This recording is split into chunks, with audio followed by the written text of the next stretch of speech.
Welcome to this guide. Today you will learn how to choose a display theme on WhatsApp.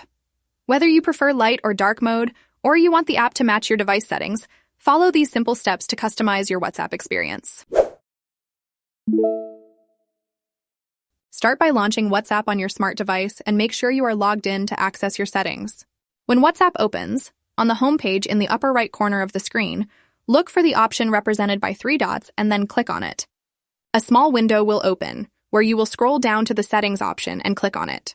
By clicking on the Settings option, a new page will open where you will also look for the Chats option in the drop-down menu and then click on it. After that, a drop-down menu will appear again where you will scroll down to the Theme option and click on it. It is up to you to decide which of the available themes you would like to have on your WhatsApp. System Default automatically accesses the theme based on your device settings. Light Mode, a light theme with a white background. Dark Mode, a dark interface that reduces eye strain, especially in low light conditions. Once you select your desired theme, it will be applied immediately. And that's it. Now you have successfully selected your display theme on WhatsApp. Customizing the appearance can improve readability and enhance your user experience. If you liked this video, give it a thumbs up and follow us for more tutorials like this. Thanks for watching and see you in the next video.